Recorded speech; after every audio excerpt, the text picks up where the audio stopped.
أستغفر الله أستغفر الله أستغفر الله دوما لك الحمد يا رب والصلوات دوما لك الحمد. What you can see here is a nice little strip of tissue. It's purple on one end and pink throughout the rest of it. As we zoom in on it, you could see that the purple or darker staining area is epithelium of a mucosa, and underlying are connective tissues and perhaps smooth muscle, which I'll have to prove to you in a little bit. Notice that in the right part of this biopsy we have an epithelium which is squamous. It's stratified. It does not keratinize. And notice that on the other side, or on the left side of the biopsy, we have little glands. We have surface epithelium, which you will soon see is basically one columnar cell. This is an example of one of the squamo-columnar junctions in the body. Here's the precise ending of the squamous component and the precise beginning of the columnar component. This happens to be the squamo-columnar junction of the gastro-esophageal area. The esophagus classically is lined by squamous, and the stomach is classically lined by columnar. It's usually the cardiac portion of the stomach that is the transition from columnar to squamous. Also notice that if you look at the smooth muscle here underlying the esophagus, it gets a little bit thicker right here in this junction. This is the so-called sphincter of the cardio-esophageal or gastro-esophageal junction, although the so-called sphincter is more of a physiological sphincter. It's not as bold and like you would see in the other end of the stomach, so-called gastroduodenal sphincter. Let's take a look at the classical layers like we would in any part of the GI system. You have an epithelial surface, which is called mucosa. In this case, it's non-keratinized stratified squamous in the esophagus. There's a little bit of connective tissue between the epithelium and the basement membrane, which could be called lamina propria. You can then see a much looser type of connective tissue called submucosa. You may see a little strip of muscle right underneath the mucosa, or actually part of the mucosa, called the muscularis mucosae. Then you see the more looser and perhaps more vascular portion in which you see a lot of rich blood vessels, which is the submucosa. Then you see some strips of smooth muscle, and classically in the esophagus as well as most other parts of the GI system, the innermost one towards the epithelium is circular and the outer one is longitudinal. So we have epithelium, lamina propria, muscularis mucosa, submucosa, muscularis, and then there is a band of connective tissue beyond that, which is either called adventitia or serosa, depending on whether there is a true lining of mesothelium, which would make it peritoneal or intraperitoneal rather than retroperitoneal.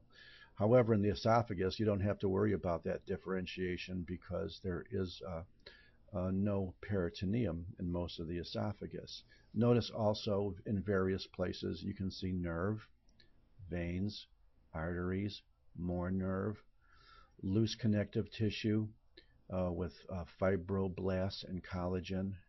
Then you can see the smooth muscle bundles cut longitudinally. You can see smooth muscle bundles cut transversely. You can see some more blood vessels in the submucosa. You can see a muscularis mucosa underneath the mucosa, which is basically longitudinally arranged. And this is the classical picture of the esophagus.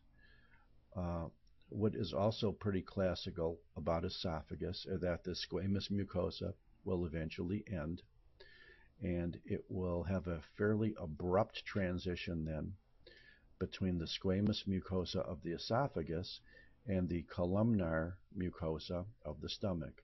And in this part of the stomach, we usually do not see the acid-secreting glands yet. Most of these are mucus type secreting glands to protect the acid contents from the esophagus.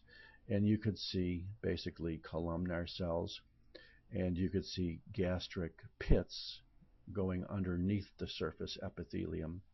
You can see a loose lamina propria here between the glands, like glandular pits. And then once again, you'll start to see various muscle layers of the stomach, classically 2 or 3 different kinds of layers. But remember one thing, if a smooth muscle fiber is cut longitudinal to its axis, the nucleus will look like a cigar. If a smooth muscle cell is cut transverse to its axis, the nucleus may look quite round.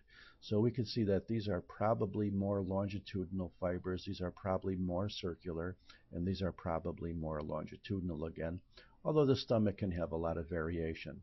Beyond the muscularis, you have the connective tissue, and of course, because the stomach is 100% intraperitoneal, you will see, if you're good and lucky and look hard enough, little tiny mesothelial cells like here and perhaps here, which line the surface, which makes this a true serosa rather than just the adventitia. Here's a little bit of fat. Here's perhaps some small blood vessels. Here's some fibers. You're allowed to see little nerves in there, or even ganglia, like which we may be seeing here. Here's a small blood vessel. Here's all smooth muscle cut transversely to the axis of the fiber.